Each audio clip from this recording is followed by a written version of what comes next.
So to start off the timing chain set here, again, I got these parts from Rock Auto. Website's pretty good selection of parts. You may not need everything that's in this kit, but the kit number here is a 9-4201SA is Andy, V is Victor, T is Timothy, 1.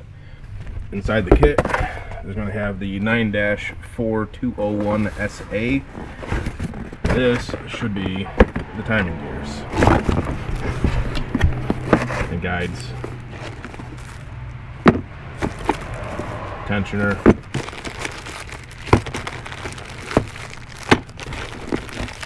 and chains, paperwork, and sorry, I misspoke. These are the camshaft phasers and the sprockets. There's an intake, there's an exhaust, comes with a new bolt. Remember, the bolt is a torque to yield. You cannot reuse this. One-time use. Alright, so I got the tripod set up, hopefully in a manner that I won't bump it while I'm trying to do this. Some engines, mine in particular, came with 2 spacers. So you're going to have an inner and an outer. This here would be the inner. They like to stick, so just be aware whenever you're reassembling this. Check the old stuff thoroughly to make sure that you get these. Now here's a new crank sprocket, timing mark. This little indent here goes out. There is not one on the other side, so it only installs in one direction.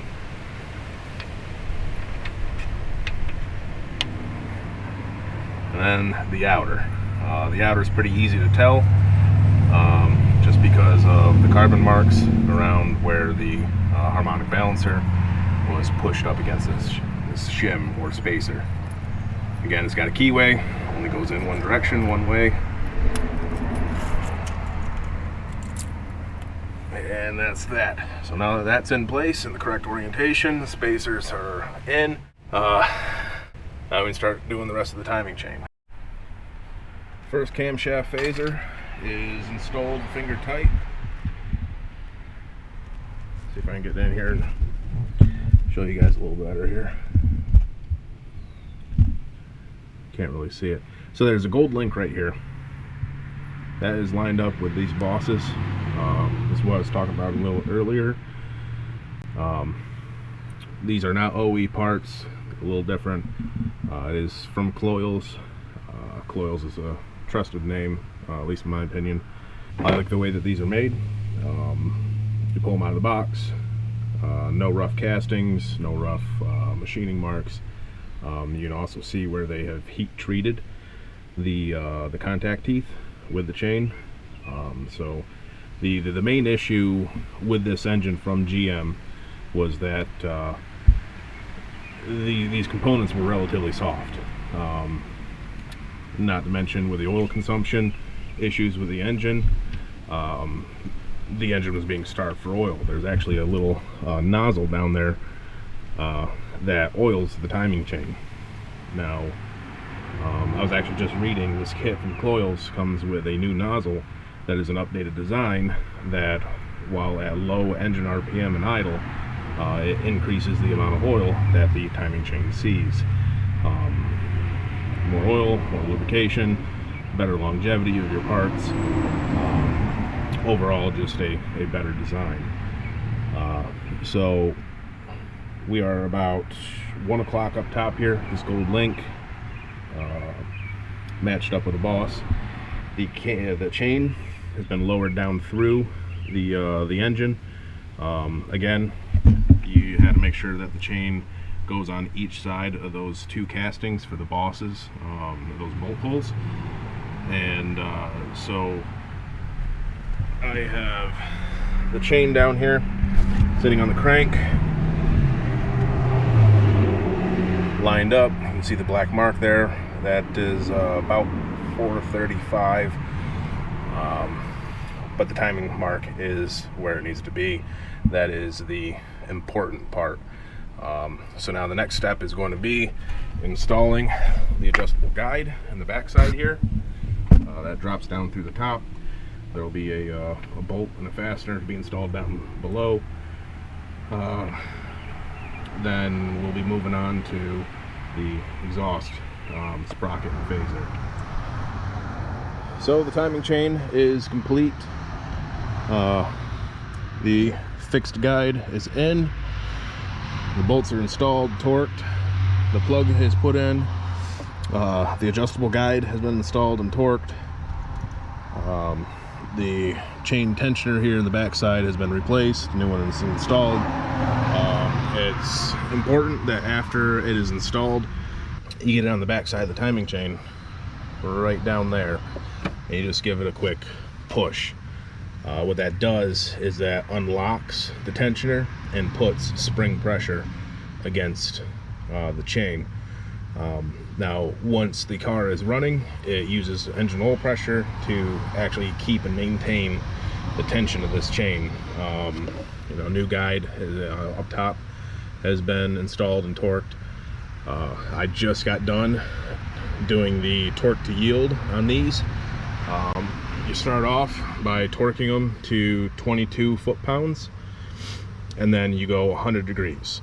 So you can see my white paint here. This started up right about here. 2 flats is 120 degrees, and these move. So I put a paint mark right there. When this was up here, I moved it around to 100 degrees. It's important too that whenever you are torquing these, you do not put the load and the tension on the chain. Do not rely on the engine and the chain to hold the cam still. Like I said before, there's a dealer tool that goes in here and it fits in the cam. And what that does is that locks that in. It distributes the force to the head. What I did was I took the wrench and I put it on the cast hexes, and I was able to take a breaker bar and tighten the final torque for the 100 degrees just with backing it up with a wrench here. A little bit of momentum or movement back and forth when you're doing that, it's not a problem, it's not an issue, because at that point you're not putting the tension on the chain. The engine's 100% in time. You don't have to worry about the potential of valve crashing into a head. So where I'm at now is all I've got to do is clean up the block surface, wipe everything down, and install the new gasket and the timing cover again. Once the timing cover's on, I can do the valve cover, and I still have new solenoids for the variable valve timing to replace here. Again, that's real simple. That's just these 2 little hold down bolts. After that, I mean, it's accessory drive and job is done. Alright, so skipped ahead here a little bit. Got caught up making some progress. So the last thing I've got to do is replace these solenoids here. So you have your exhaust, you have your intake. The kit that I got from Rock Auto comes with the exhaust and the intake. What you missed was me torquing the crank. I have the accessory drive bolted together. New belt is on, tensioner. I just put the motor mount block, aluminum block, back on the side. So once the actuators, the solenoids are replaced, I can go ahead and set the valve cover on this thing. We can run some bolts through it, and then maybe get this motor or this engine mount in place here. So we'll get to it.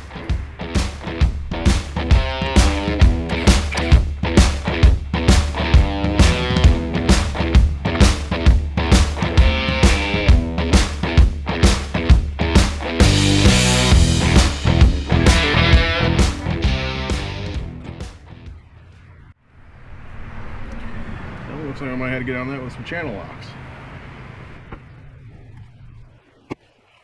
Last time I replaced these, because we had a stalling issue with the car, there was some debris in the screens Not gonna be able to see it too well, but each groove here is actually in a really fine screen.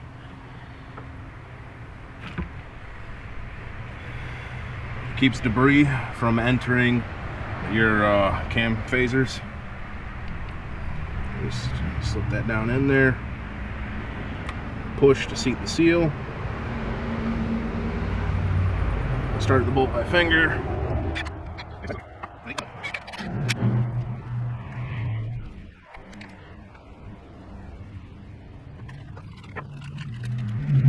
So I don't see any physical difference between the intake and the exhaust.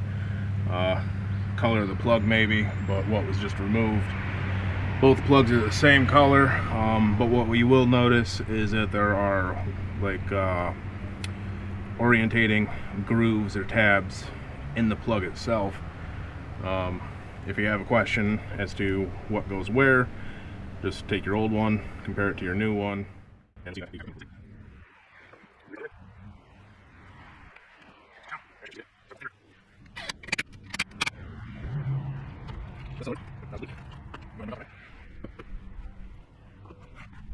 make sure your sealing surface is as clean as possible. You don't want a speck of dirt under your gasket material. It will definitely cause a leak. As to how much dirt will determine how fast of a leak.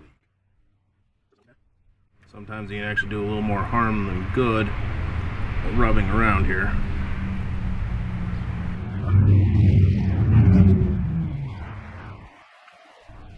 If you have anything stuck on, one of the best and most mess-free ways is just to run a razor blade over it. Doesn't really affect the aluminum. Aluminum is actually generally cleaned better with a razor blade. You don't have to worry about affecting the machining, the flatness, the surface finish. I would be careful depending on the angle that you hold it. Razor blade will cut into aluminum though. And then it kind of defeats the purpose. Alright, everything looks good. Go ahead. So at 100,000 miles, the old gaskets were hard and brittle.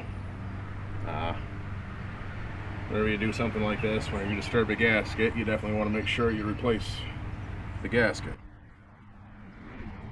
Save yourself a lot of headache after the fact. Planning ahead.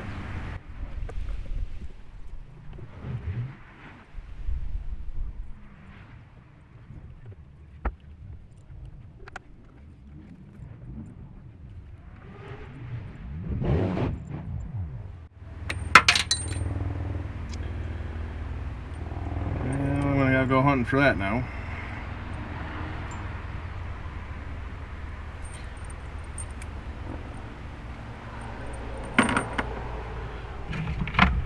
First, let's see if I can fish it out with a magnet. You can see it. Yep, there she is.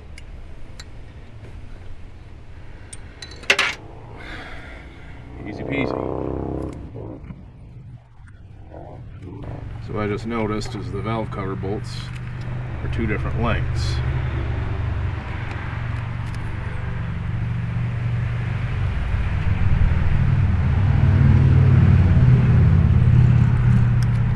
Never mind. I think the four longer ones are actually your bolts for your coils. My wife did not keep the bolts separate.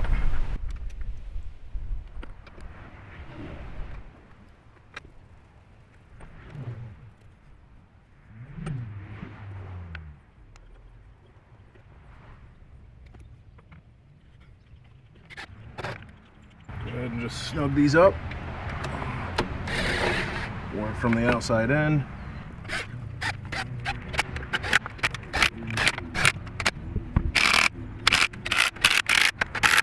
Going very easy with these. I'll go ahead and double check them. Manufacturer spec.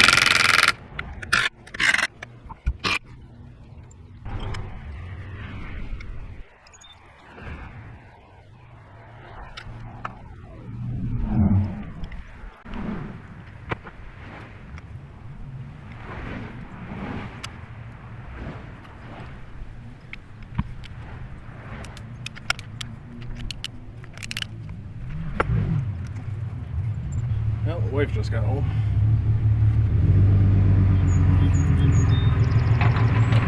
Huey.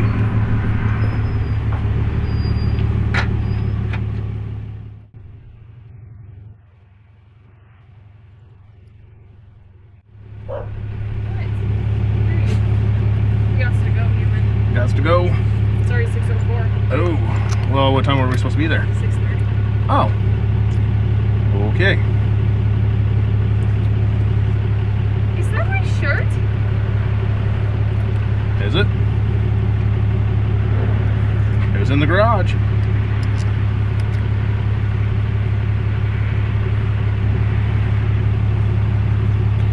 She didn't like me using her shirt as a rag. Had a good day? Yeah. He chilled out here with me all day. You didn't get overheated? No, whenever he had to cool down, he'd go into the car in the garage.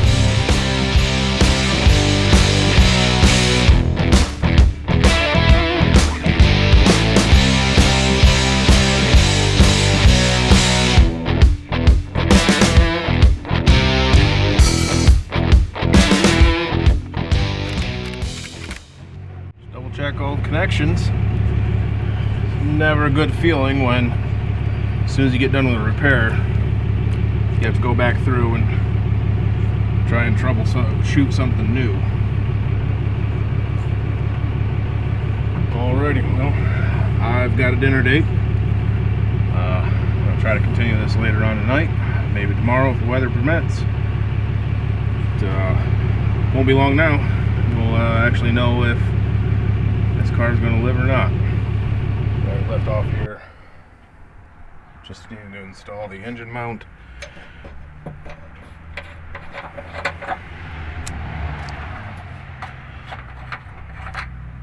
Five fasteners.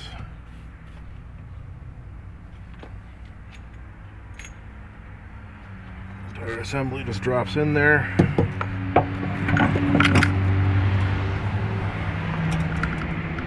Three line up that block that we removed earlier.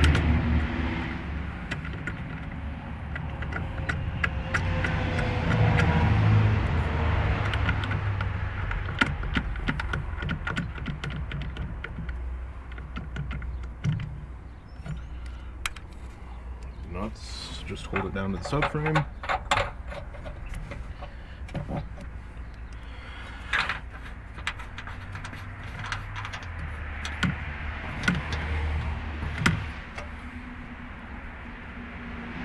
I'm going to tighten up the fasteners, make sure everything's good and tight, and then going to loosely install the intake plumbing and the intake box. I'm going to start the car up, make sure everything sounds good, and then also look for any type of oil leaks from valve cover. The engine cover, whenever it's put on, covers everything up. You won't be able to see a leak. You'll just start noticing puddles under the car.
Alright, so I got the intake just sitting on loosely.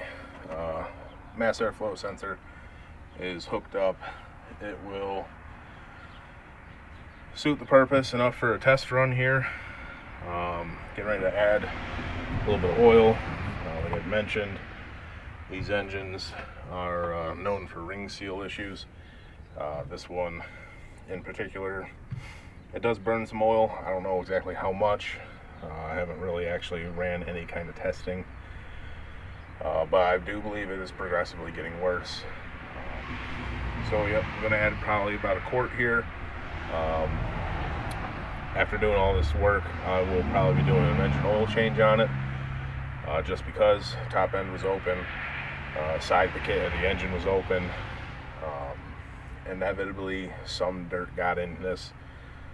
It'll be good to actually run it a little bit, make sure all that actually gets through the filter and into the pan, and then you know, we can drain it and get all that dirt and grime out of there before it has a chance to circulate through the engine for a prolonged period of time.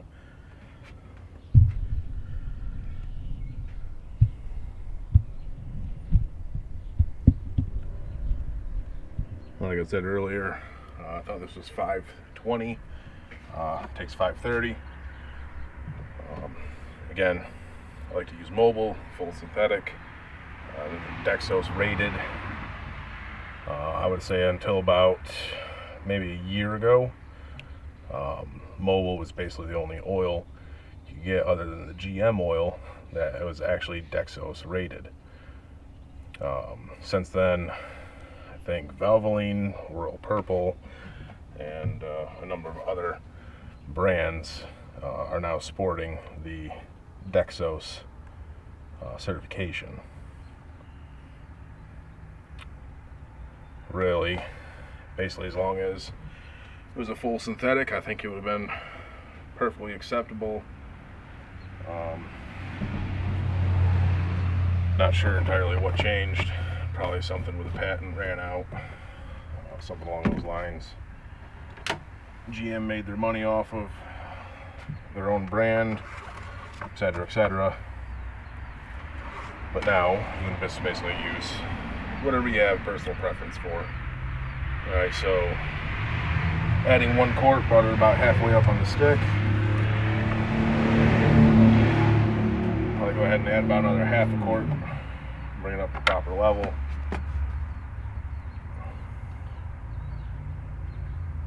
I probably did an oil change on this car less than 1,000 miles ago.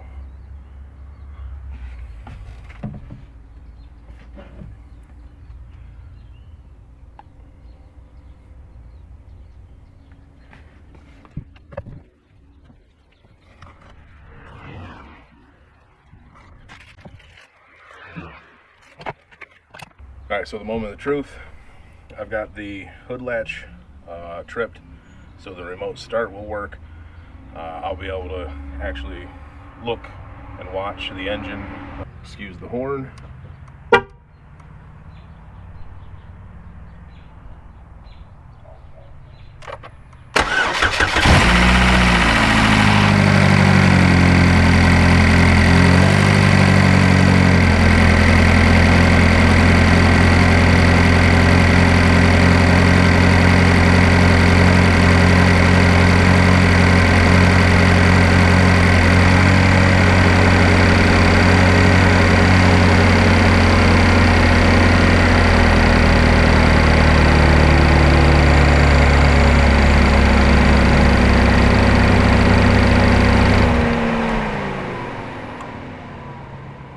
So that is a ton quieter. The noise that you heard when it first started up was about where it was at before I thought we had a complete timing chain failure. The noise quickly went away, so I am guessing that that was the new chain tensioner actually taking up the slack in the timing chain as is designed. So I'm going to go ahead and do another startup, see if that noise is still there, or see if the ratcheting mechanism in the timing chain tensioner is actually functioning the way it should. This startup, that aggressive noise on startup shouldn't be there.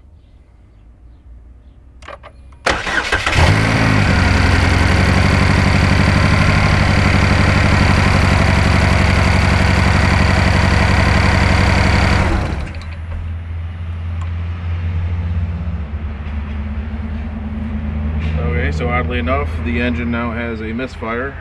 Ran perfectly fine on the first fire up.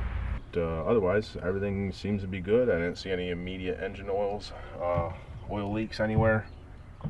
I think that's job done. Alright, so wrapping up here. I think the engine just had a fit. Whatever that misfire was, it disappeared. I do have a StabiliTrak code. Don't know why or where that came from. Something completely, totally unrelated to what I just got done doing. So in the entirety of the project here, I looked at all the parts, and I didn't really see anything that would cause that amount of chain slop that was present in this engine. And usually whenever you got that much, it's due to a total slide failure, or guide failure. And there wasn't a whole ton of wear on any of the chain guides, adjustable or fixed. And I'm sure there was a fair amount of stretch to the chain itself. And the cam phasers, the sprockets, the teeth were very sharp. So that's an indication of wear as well. But I think I figured out actually what the issue was. So when I took the automatic tensioner out here, threads in the back side of the block there, uses engine oil pressure to apply pressure to the back side of the chain, the adjustable chain tensioner. And so this sits on the adjustable chain tensioner, and when this is activated, or what they refer to as activated, there should be spring pressure on this. This is fully collapsed and it's stuck. When it is deactivated or inert, not functioning, like the new one, you can actually grab this plunger here, you could spin the plunger, you could pull the plunger out, and there was movement, it just wasn't spring loaded, so it was deactivated. When activated, there's spring tension. This has nothing, no movement, no spring tension, can't pull the plunger out. So the root cause of I think the initial noise, and then the accelerated noise that I heard was the failure of the chain tensioner here. So I'm going to take some channel locks and actually see if we can get this thing to free up, just so I can get an idea of what's going on, or what should be going on with it. Well, let me try something else.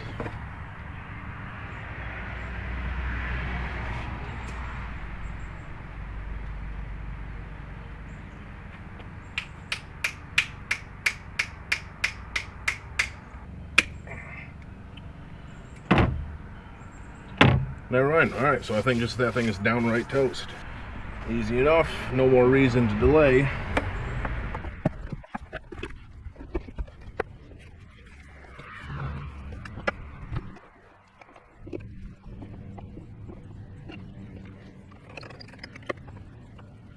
One last time here for a nice smooth start.